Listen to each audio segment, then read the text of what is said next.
Hello everybody, welcome back to the Chensor Dynasty. We are here with the AskJCHENSOR section of the stream before I get into some Learn to Fight online.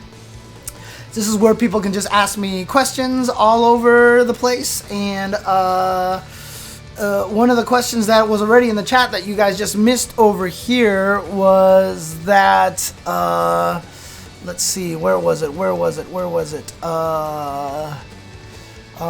Jean B asked me, wanted to know what I thought about Daigo doing random Shoryus, the Ume Shoryu essentially. Basically what it really comes down to is that, you know, it's not really random, right? So, as I said, when you become a stronger player, you start figuring out the logical thing to do in every situation. As you start fighting stronger and stronger players, you'll realize that you're going to get destroyed by all of those guys because they know exactly what the logical choice is, so they can predict you at every step of the way, right? And so you start to learn that you can't always do the logical choice. You always have to do something a little crazy. Alex Vai once famously said, and I quote this all the time, he told me, he was like, for every 2 logical things you do, you got to throw in 1 random thing. I was playing against Jason Cole in Super Turbo one time, and every time I knocked his Dalsum down, I would walk up and do crouching medium punch to him when he got up. And it's a great button, super meaty. If it hits, Dalsum dies. He has to low block it because reasons, Super Turbo reasons. He's like one of the only characters that has to low block Cammy's crouching strong. And like I said, if he gets hit, he dies. It's like, it's instant stun for him. And so I did meaty crouching medium punch to him every time. And Vaya was watching me. He was like, why do you do that every time? You got to do something different.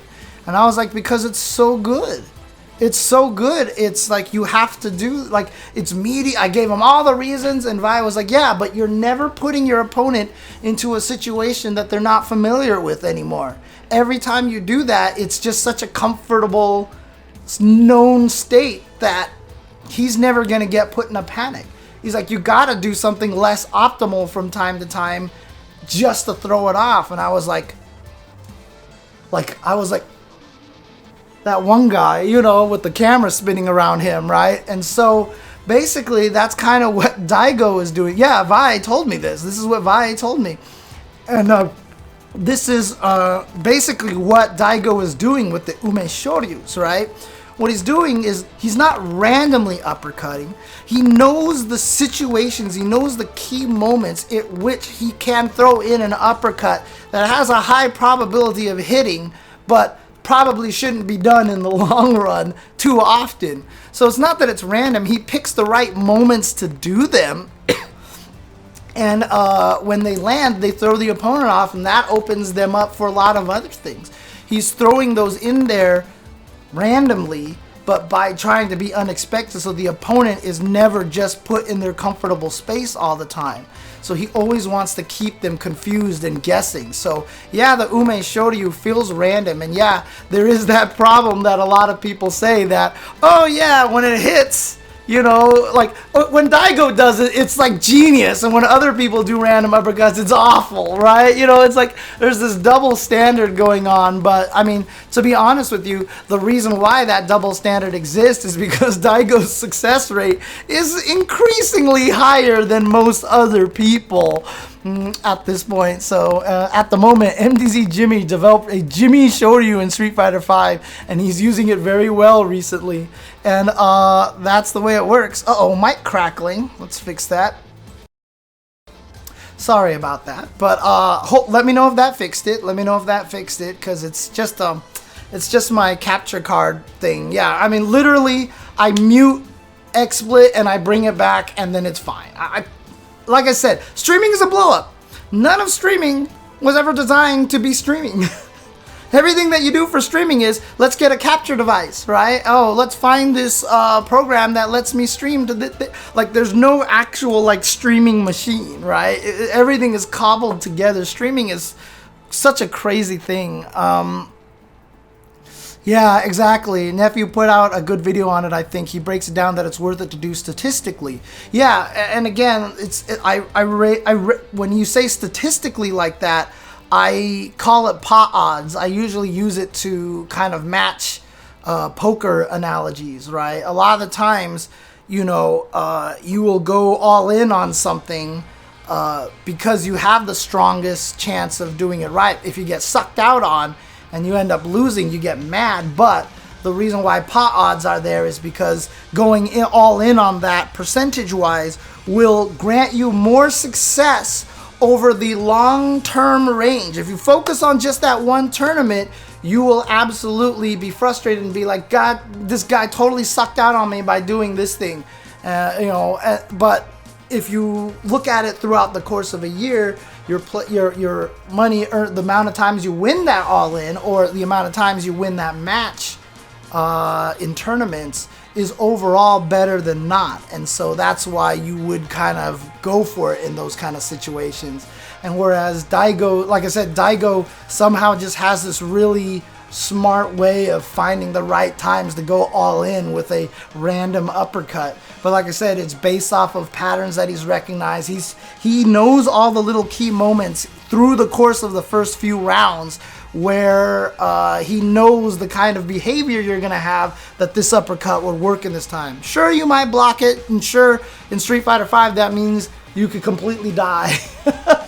But in his mind, it's worth it to do those situations. And if you do block it, that gives him information for the next time he fights you. Or maybe that was the first game, and in the next game now he has more information about you, and he knows not to do it as much against you, you know, to that effect. So that's why Ume Shoryus aren't exactly random, and that's why it's actually a good strategy for him.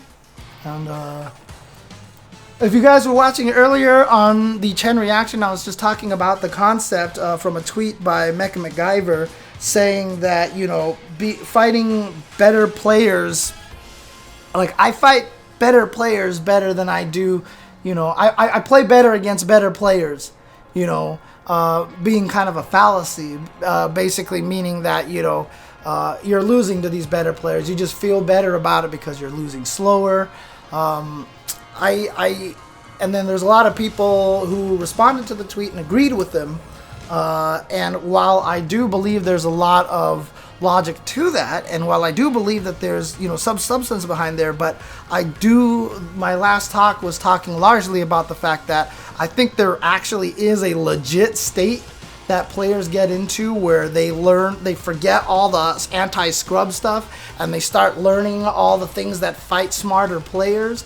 And once you do that and you learn all this stuff and forget all this stuff, all of a sudden those bad players do beat you up a lot, and you actually legit do better against the better players because you have this ability to play logic. You play logically to them, right? And the best players out there, like Say No to Weeb says here, is that the better player will level themselves down, or just remember what the anti-scrub strategies are to beat players like that. And that's kind of one of the key factors right there, because you spend all this time learning that this opponent never blocks, so you meaty sweep them all day, and then you get to better players, and then they never do. They block your sweep all the time, and so they kill you. And then when you go back to fight the scrubs, you forget to do meaty sweeps all day, and then all of a sudden that you can't fight them with the logic that you used before. So I think that there's actually something to it. I did talk about Gandhi versus FSP as a perfect example. Now, MechaMacGyver was in the chat earlier, and, you know, I did want to offer him the opportunity to bring up some counterpoints and everything and kind of debate on the topic as well. If he's still in the chat and still wants to do that, I'm totally down for that as well, because I feel it's kind of unfair. I've got this big audience here, this stream, this Twitter, all this stuff like that. I'm like, hey, he's wrong. And there's really not really any opportunity for him to you know, have any sort of counterpoints as well. And like I said, I'm not the kind of person that's just going to sit here and go, I'm right, they're wrong, and stuff like that, except for the fact that, you know, saying that esports gets as many views as the Super Bowl is in fact 100% a lie. But if he's still in the chat and wants to, like, bring up any points or anything like that, you're perfectly welcome to, Alex. Just let me know. Any anti-scrub strategies you would actually recommend to get over this issue? You mean just the issue of actually beating the scrubs the first time and getting to the point where you can actually start forgetting how to fight scrubs? Shout outs to Witch Dr. Bob. for the host over here. Ooh ee ooh ah, ding dang walla walla bing bang. Ooh ee ooh ah, ding dang walla walla bing bang. Let's see.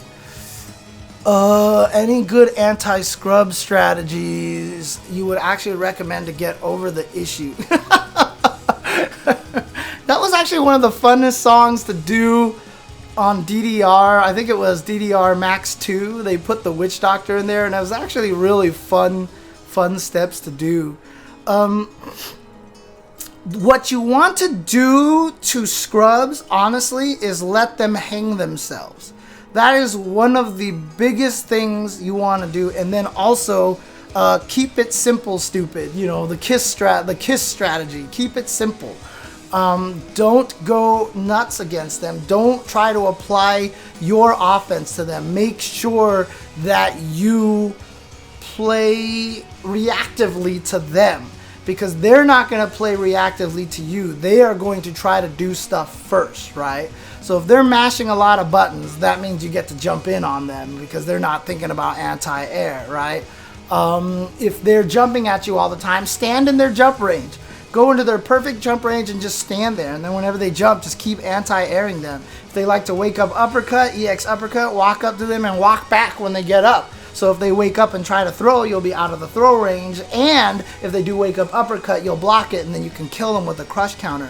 Basically, when you play against lower level people, you want to be as reactive to them as possible. You don't need to be the aggressor. You don't need to establish your mix-up. You don't need to put the pressure on the opponent.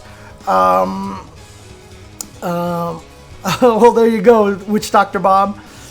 Basically, yeah, that's kind of one of the key ways to beat a scrub is react to what they're doing, see how they're playing, and then just start exploiting the little weaknesses that you see. And actually, the better that you get, the better you'll be able to beat those guys, because then you will know how to exploit those things better. The only thing is you have to remember now you don't have to be aggressive, because when you play against higher level players, you're going to be playing a very, very careful footsies match. And it's going to be, you know, neither of you are being the aggressor, so you have to find the times to try to get in there, knock them down, and get the mix-up. Like I've said on first attack, you're the neutral. The goal of neutral is to set up an advantage, right? It's not about doing the damage. The neutral is about setting yourself to an advantage so you can do as much damage with as little work as possible. That's the idea of the neutral. So when you play against someone who also is playing the neutral and you guys are playing neutral, you do have to be the aggressor sometimes. Get in there, hit them so that you can knock them down, or make them block Mika's drop kick so that you can get to the point where you're an advantage and they're in a pressure situation. Right? Now, when you go back and play scrubs, you're going to try to play this neutral game with them, and all they do is just dash in your face and jump and just like throw out tatsus everywhere, and you're just like, what is happening? And you're trying to find the way to get your advantage. But in all actuality, you have the advantage literally just by existing in the match. Right? Because your opponent is not going to be playing footsies or playing any neutral, they're just throwing stuff out. You are by default already in the advantage in neutral, so you don't actually have to do anything. Play patient, see what the opponent's going to do, see what they tend towards, whether it's forward dashing, whether it's jumping, or whether it's hitting buttons or whatever. Find out what it is that they crutch themselves onto, know what counters that, and then just keep doing it. And don't think to yourself, if you uppercut them, they won't jump again, because they absolutely will jump again. They absolutely will jump again. Stay in their jump. If they are going to jump at you, so walk into their perfect jump range. If it's Blanca, stand closer. If it's someone who has a farther jump, stand further away. And just stand there and wait for them to jump at you and anti-air them, and never think they're going to stop until they actually stop. But the thing is, if they stop, you're standing at a safe distance anyway, so they can't really take advantage of it. They don't know how to take advantage of it. So even if they stop jumping, then you can see that they stop jumping. Now you take advantage of the next thing that they do. Then you walk up to them, and now you can try to play this footsie game with them or jump at them, because they're not going to be ready for your jump. You know, etc. One time. So that's kind of the way it works. They won't throw me again. Dude, I have anti-aired some people like 7,000 times in a row. It's absolutely the thing. The worst species is people that have both some good skill and some scrubby habits. Yeah, it's absolutely a terrifying place to fight against those players. Absolutely terrifying to fight them. I like the shortened cat from Shigon. I like this whole cat. I like this shortened cat.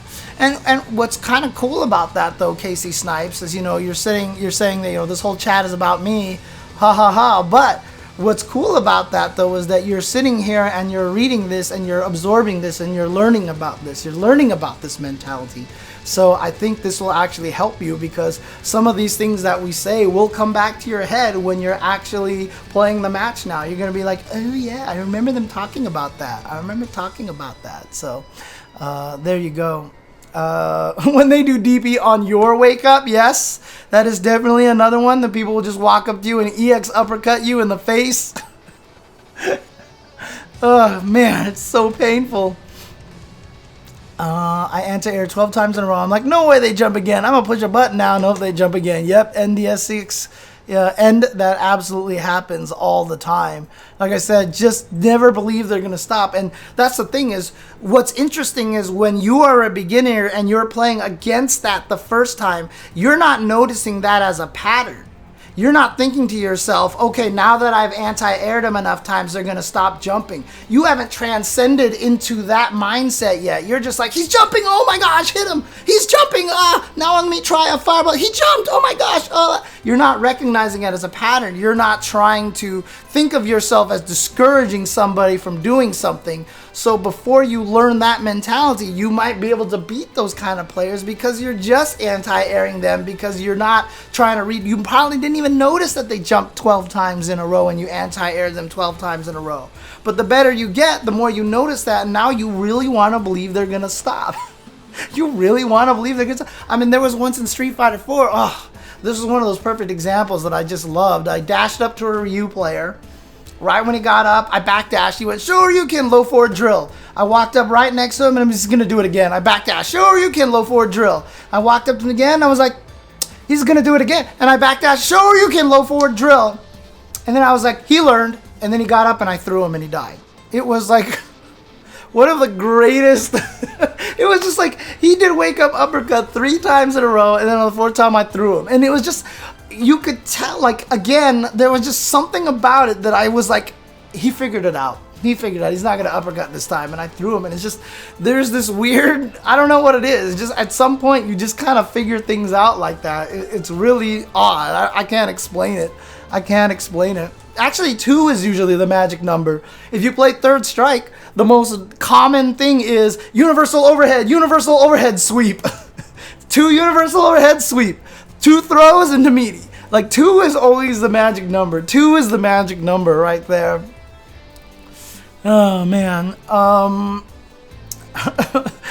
Shing, I see you saying, oh my god, I bet you're thinking that's what you've seen a lot of Third Strike players do, right?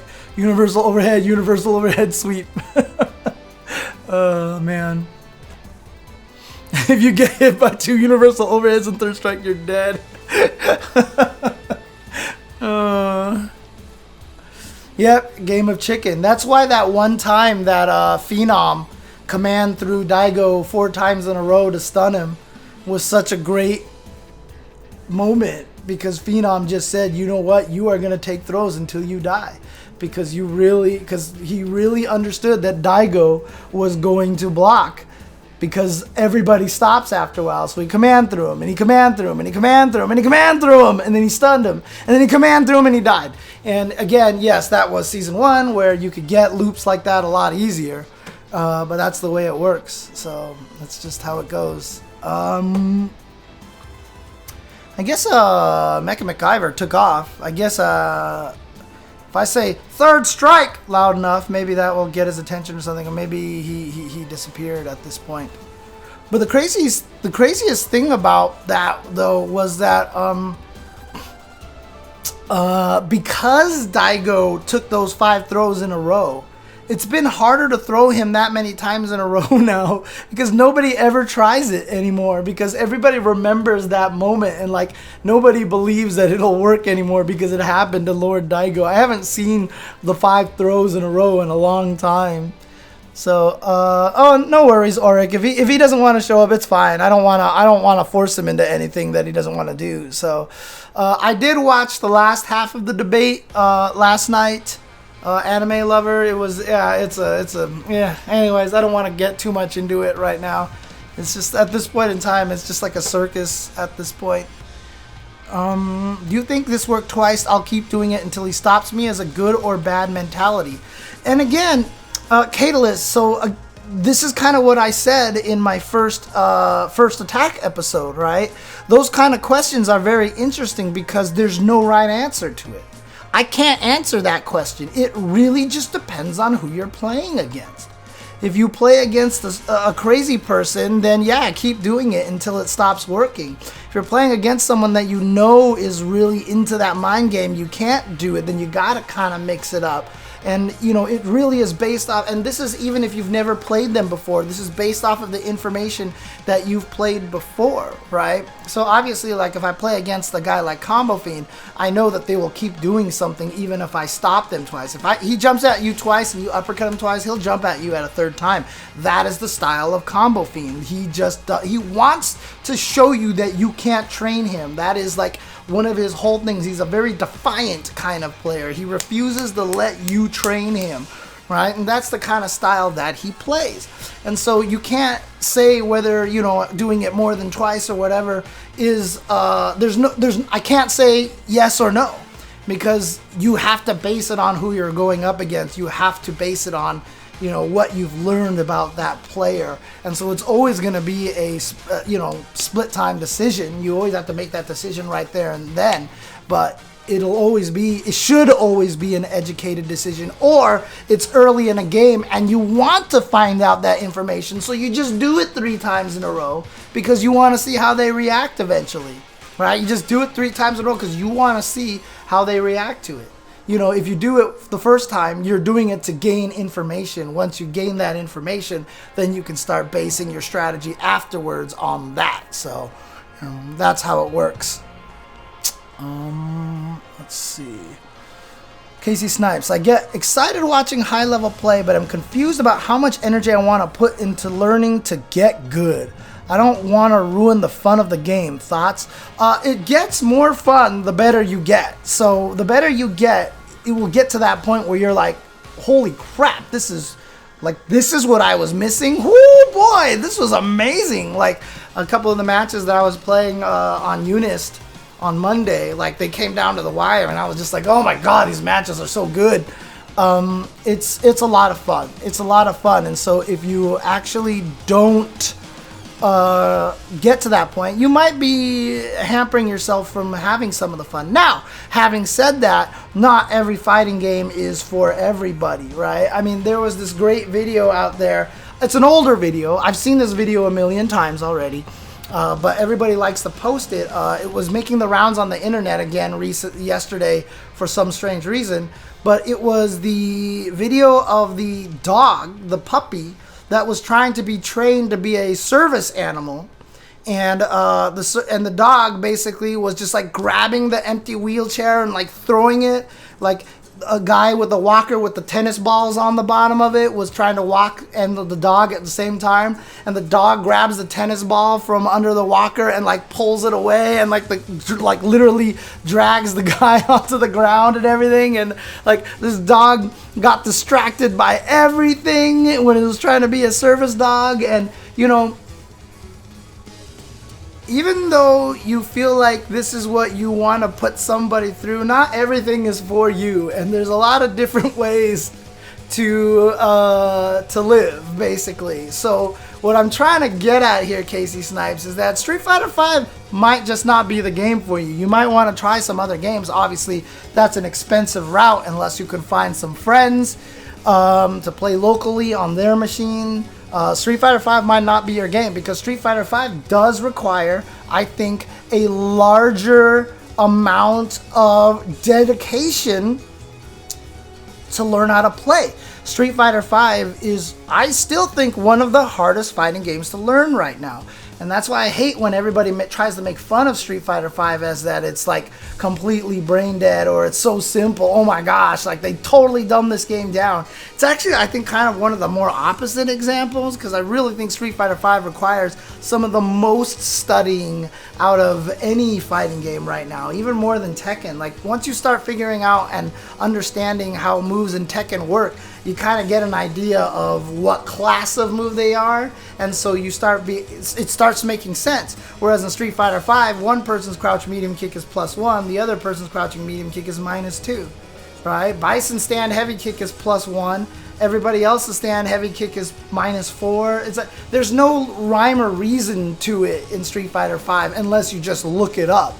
And that's one of the toughest things. You can't really categorize moves in Street Fighter V as much. Cammy does stand medium punch, crouch medium punch as the frame trap. That's what Lucia does. Karen does crouch medium punch, stand medium punch as the frame trap. Why? Because reasons.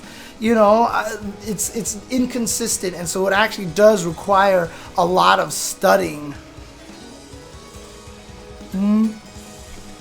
Have I been keeping up with the UNICLR storm? Wait, what's going on with UNICLR right now? I have no idea what's going on with this storm.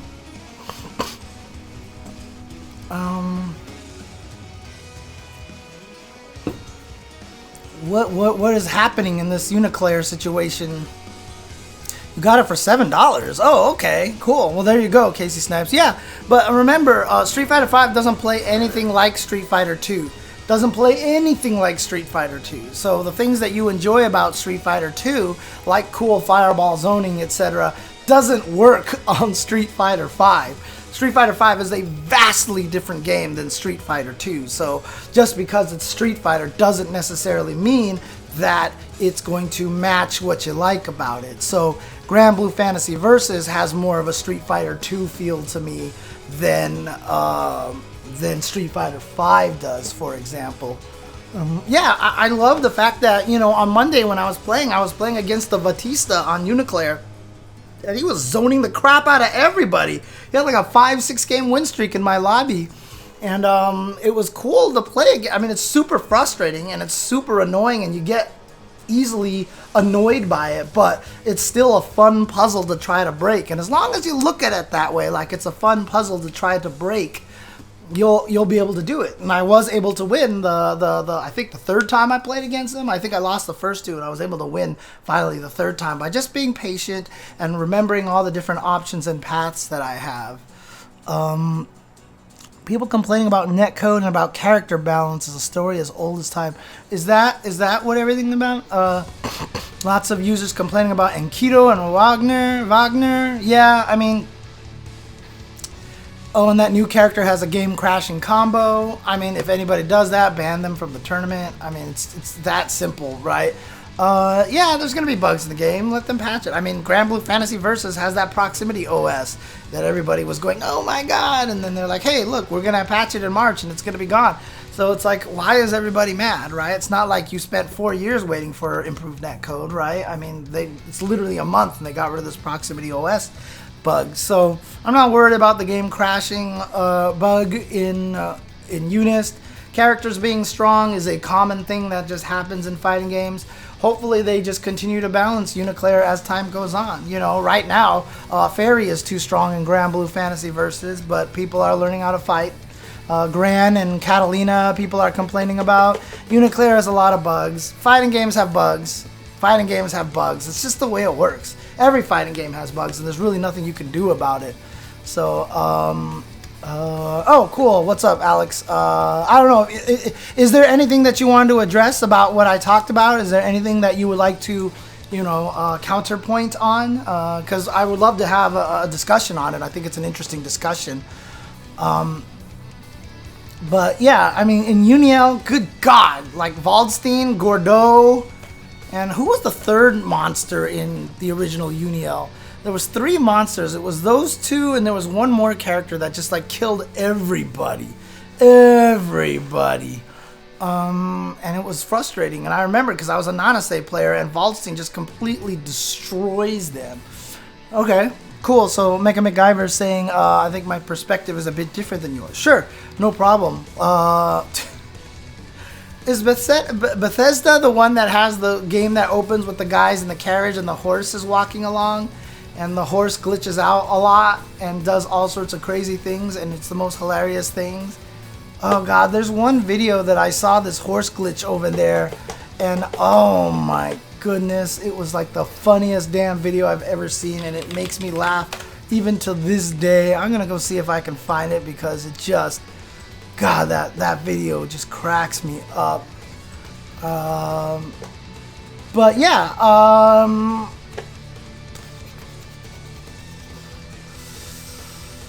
where are my playlists? Here we go, favorites here. But yeah, feel free to explain your point of view a little bit more, MechaMacGyver. I would really, really love to see that. Let me see if I can fight this. Find the. I don't know if this video exists anymore. I don't know if it's actually out there anymore. Oh, I think this is it, actually. Oh, I think this is it. Hey, what's up, everybody? It's Jeff and Jack. Okay, here we go. Sorry about that. Yes, this is the video. Sweet. Okay, perfect, perfect. Okay, so this is the clip that I have seen, and no matter what happens, this makes me laugh every single time. And oh man, let me see if I can grab this here. Okay. Oh man, that's probably a little too wide, right?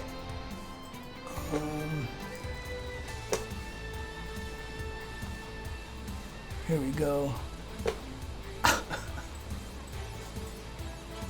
Let me know how the volume is. Skyrim, this is, I have a different, okay, I don't know what I have a different guess about why we stopped. Yeah, so yeah, this is the very beginning of Skyrim. Yeah, and so, and that, not, Horse is like, hey, what's up, guys? such a majestic beast. Hey guys, come on, give it a try, it's fun.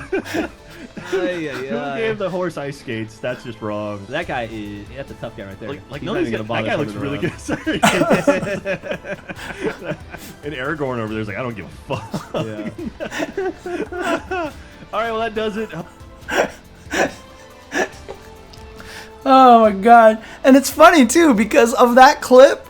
I always want to say such a majestic beast, but nobody will know what the hell I'm talking about. I always want to be like such a majestic beast, but like nobody will know what I'm referring to. It's one of my favorite clips. I love that thing. Just watching the horse swing back and forth. The first time I saw it, I just started dying. Oh man, so good. Such a majestic beast. Such a majestic beast. Okay. Anyways, it's almost 5:30. I'll probably call it at 5:30 at this point. If MechaMacGyver wants to talk about it on Twitter, or if doesn't want to worry about. Okay, my notion is more than better players will tend to play slower or slightly risk averse, so you feel like you're doing better than you would versus a nut. But once they find the checks, it'll start looking to look rougher and rougher. Yeah, that's absolutely true. That's absolutely true. So if that's kind of the viewpoint that you're going from, less about, that there isn't a phase where you can actually lose to better players, like fight better players well, that a lot of people feel like that they're fooling themselves when they're actually doing it. Maybe it's different for me because usually I can tell when I actually am legit doing better against better players and worse against worse players because I understand fighting games, and a lot of other people don't. And so a lot of people may make that mistake that they are at that level when they're losing slower to better players. And You know, if you're talking about that kind of mentality, you know, not like when someone like Rennick was talking about it to Gutex and Mike Ross.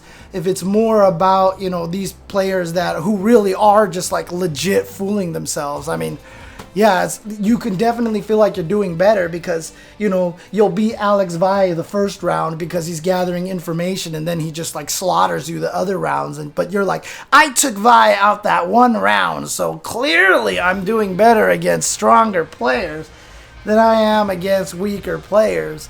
In other words, you're not really focusing on the whole entirety of everybody who makes that claim. You're talking about a specific sect of people who are actually legit fooling themselves about that. So, yeah, I mean, that I can't disagree with. Because that definitely happens. There are definitely a lot of people out there that fool themselves. Does UNICLR punish rage quitters? I have no idea. I have absolutely no idea. Yeah, dude, NeoCable, you're the Vatista that I was talking about earlier that was giving everybody so much trouble.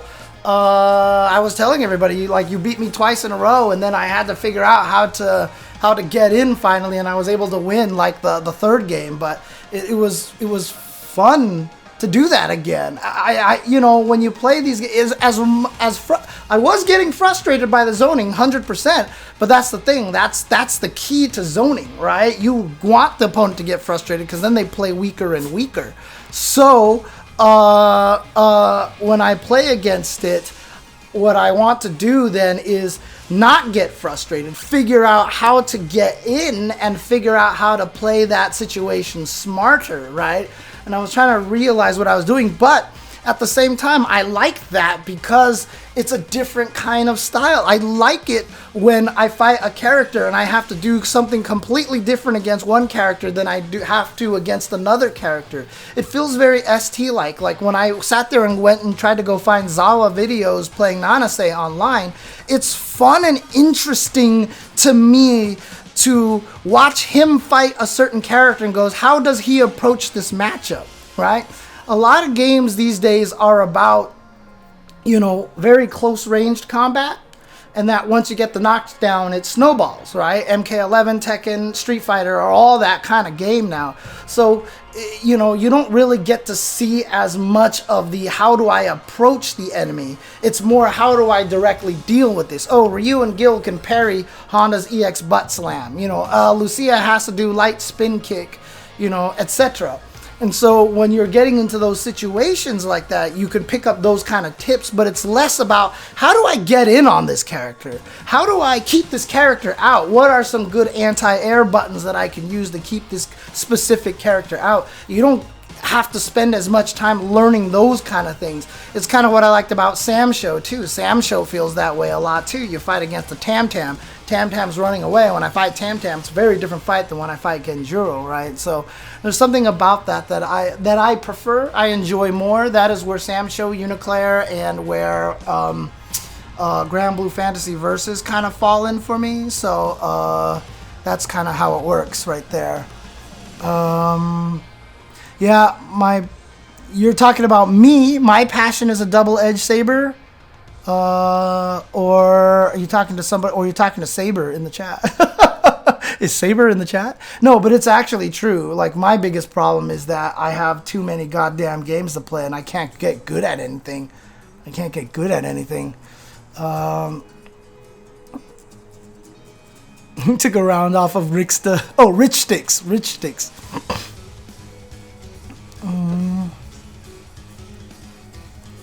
I've had that actually where I play a strong player and it starts slower, but I get dismantled. It's less annoying since I feel like I got to play a bit, but I never really knew what I was doing well. Yeah, and that's the thing too. I mean, that's where a game like Tekken 7, I feel like, has gotten a lot more popularity because players are able to get up off the floor and get back to neutral. They've really made the wake-up game a lot more friendly in Tekken 7, so that, because before in all the older Tekken games it was very easy to keep someone on the ground if you knew what they were doing. They could never get up. People didn't really enjoy the game as much. Suddenly you can get up a little bit easier. People say that they know what they're doing, etc. etc. And then you go to Street Fighter, the Street Fighter series. Shout out to Super Moose for the continued subscription 2 months in a row. Suck my nuts, Super Moose. So the thing about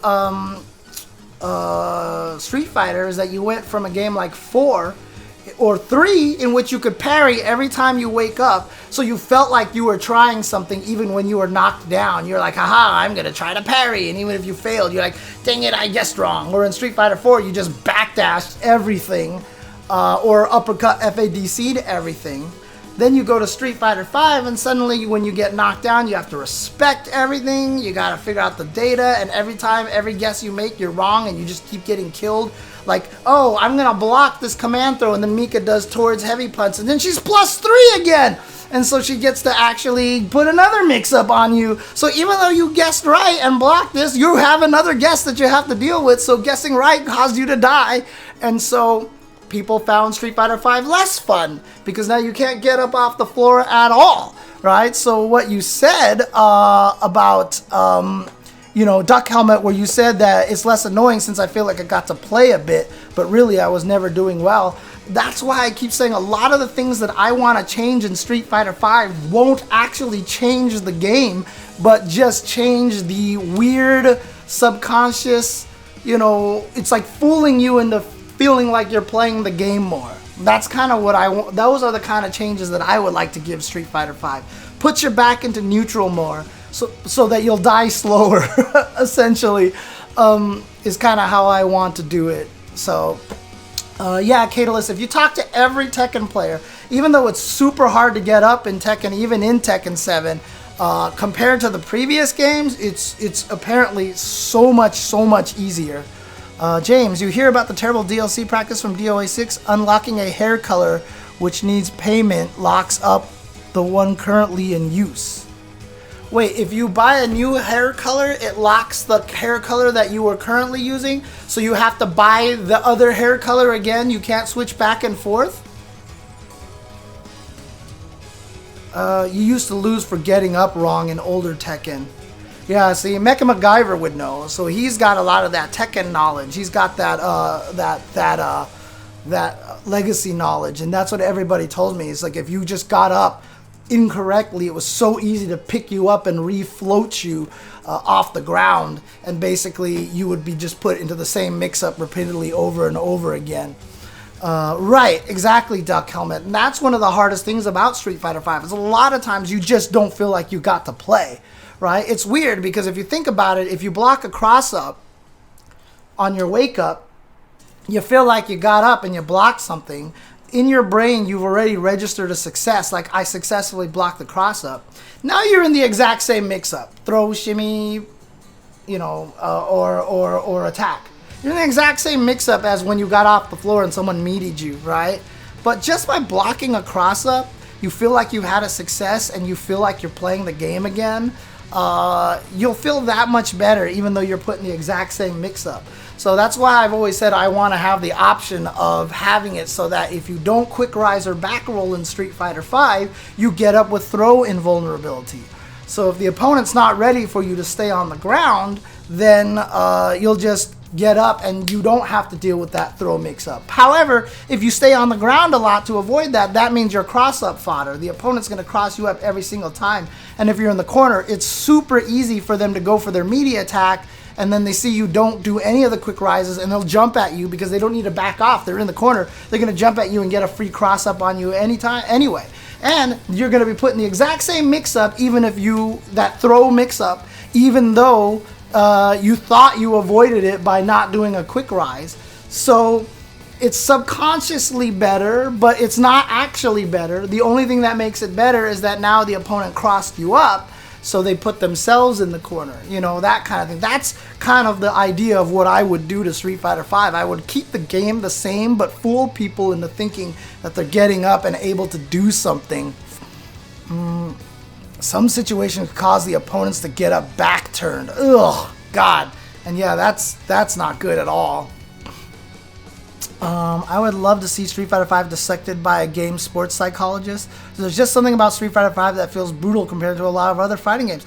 That's exactly what it is, Grinning Oni, is that you get knocked down and you're just put into this repeated cycle, and there's very little room for human error, right? Because frame kills are super precise now, it's really easy to keep the pressure going. It's just really easy to make sure that the opponent can never get out of that situation.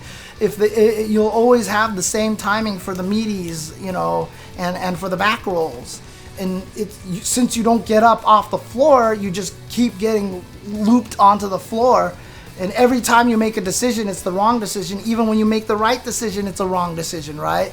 Just like I said, Lady Mika, you block Lady Mika. This is why Mika and Alex destroy me so much, because if I block their towards heavy punch, whether it's Lady Mika or the lariat, I'm still in the mix-up, and like my brain can't process that properly. I'm like, I made the right decision to block, but I'm still in the mix-up? And so like my brain goes, no, and I panic, and so I just get hit by every meaty that Alex and Mika want to do to me, because I just don't want to block, because blocking doesn't reward you at all in that situation. Guessing not command throw didn't reward me at all, and so I just get hit by everything, and that creates a frustration in you when you play these games, right?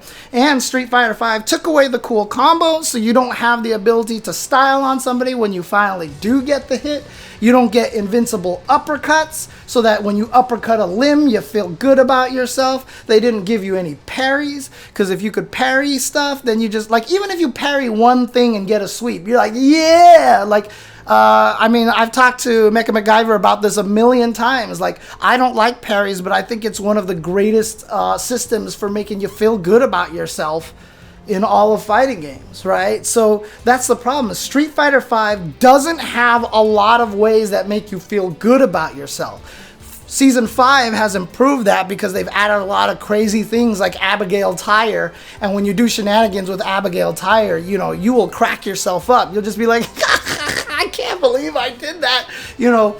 And they've improved the factor of you being able to enjoy the things that you did, right? Seth is full of that. Once you get like these crazy combos and you're just like, oh my god, look at the damage I did. And so that's one of the biggest problems in Street Fighter V, is early on they didn't have enough to make you actually enjoy it. Add bursts. Bursts. You know, I've always wanted something like that, honestly, a burst kind of mechanic. I really wanted a V reversal that was a throw. So if you block something and you V reversal, instead it's a one frame, grabs the opponent and then pushes them away, kind of like a Samurai Showdown throw, except you end up at 0 after you push them away, but you push them away at a distance where, like, obviously you can hit each other with like a Kami stand medium kick, but otherwise you're 0. You don't do any damage at all. You just reset everything to neutral. And the reason why I want to make it a throw is because that way you can't use it on jump attacks. It'll miss against jump attacks. You just throw and whiff. So you can't use it as a crutch anti-air. And then also it'll leave you vulnerable, so that if you whiff the throw on something, like let's say Karen does something and then back cancels into the backdash of her Gurenken, and you do it, you go whoo, and you'll just whiff there forever, and then basically you'll die. So you can't ever force the opponent to block anything, so you can't do any V reversal whiff punish kind of things, you know what I mean? So you know how like Vega can block, flip, and then dodge a bunch of things and beat him up? Well, I don't want you to be able to do that kind of things on certain moves, so it just keeps you in this vulnerable throw state like that. That was kind of, yeah, exactly, V for Charlie. I don't understand why they nerfed it in Season 2. I was mad about that too. Oh, sorry, Knobs. Yeah, what's a frame kill? A frame kill, basically, for example, if Kami ever lands a heavy drill on the opponent, if you forward dash afterwards, it's a perfect timing. The forward dash is a frame kill. So you always do the forward dash after a heavy drill, because then your standing medium punch is a perfect timing to be meaty. Perfect meaty timing if they quick rise. If they back roll, no, but if they quick rise, yes. And so that's kind of the idea. That's what a frame kill is. Some characters, when they knock you down, they'll whiff low strong into low jab, and then the next button is a perfect meaty attack. And so they call those frame kills because Street Fighter V has the input buffer. It's very precise. So if you need to kill exactly 26 frames to land the perfect meaty attack, well, then you go to your frame data and you find the moves that add up to 26 frames exactly, and then you hit those buttons, and then the meaty will be perfect at that situation. If you need 40 frames, then you find 2 moves that add up exactly to 40 frames. If it happens to be crouch, medium, kickstand, jab, and then it's a meaty. You know, stuff like that. That's what frame kills are about. You're just trying to find the frame kills in that situation. I had a whole stream about Seth already, Witch Dr. Bob, before, but man, it's already 5:40 here, so I've done this for a while now. Is there any other questions that anybody wants to ask before I jump into the attempted Learn to Fight segment? We'll see if it works or not. Oh, you're enjoying reading the frame data sheets. That happens, Witch Dr. Bob. That happens. You will get to the point where once you start understanding it, it becomes a very fascinating thing to look at, and you're just like, okay, I get this, I get this. Still not for everyone. Not everybody's going to get to that point. But if you are the type of person that when you start looking at the frame data, and you're like, oh, that's interesting, so that means this is punishable, this is my turn, and here, and da-da-da-da, and you understand that much, then Street Fighter V is the right game for you. Would I add Baroque or Mega Crash? God, which one was Mega Crash? Baroque was the one that if you activated it, you got stronger, and the more red life you had, the stronger that you would get. Which one was Mega Crash? Yeah, you can absolutely find frame traps through the sheets. Absolutely. Was the burst for 2 meter spin? Oh, that's right. There was that option as well. That was the burst in TVC. That's right. Yeah, you actually just had to spend that to combo break them. Or was that an MVCI? Because MVCI MVCI was to call the other person. That's right. Yeah, so that was definitely a TVC thing. Which would I probably wouldn't add a Baroque. A Mega Crash of sorts, maybe? Maybe?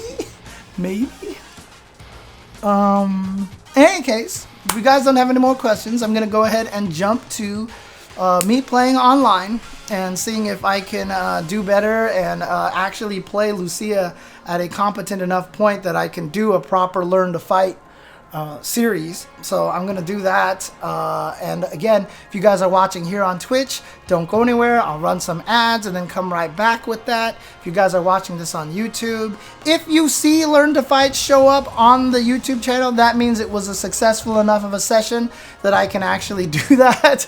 If it doesn't show up on YouTube, that means the session didn't go very well. What are my qualifications for a session going well? That I can talk through the whole entire thing. Like you'll see it on the beginner lobbies when I'm playing Loane and Grand Blue Fantasy Versus, when I'm playing Nanase and UNICLR. I'm concentrating so hard because the games are just like I'm just trying to figure everything out. I'm concentrating so hard that I don't have the ability to properly assess my own gameplay while I'm playing. That's what I was able to do with Cammy before. Lucia's a little more complicated, and I don't know her instinctively enough so well, so I might not be able to do that as well, so we'll see. We'll see what happens. But if you do find it out there, check out the Learn to Fight. If you don't see it up there, maybe hopefully next time. But thanks again for everybody who's been tuning in. Thank you for the subs. I met my goal 3 months early, basically. March, April, May, June, 4 months early. And so now I have a new goal of 300 subs just to get to a new emote, so I can start adding emotes to the chat. Just like the previous video, if you have any ideas for any emotes that you think I could do, you know, people want some suck my nuts, assholes emotes, or etc. emotes, you know, right? I can add a right to some degree, so we'll see. Just let me know what you think would be a funny emote. Another emote that people have suggested to me was like a black cat butt and a white cat butt, just for my cats whenever they jump on stream and they walk towards me, because I end up flashing my stream a lot with cat butts, and that's just how it works, and so people can add to that in the chat. Oh yeah. So people want cat butts. Okay, we'll see what I can do. So, all right. Thanks guys for tuning in. For those of you in Twitch, don't go anywhere. I'll be right back. Oh dear.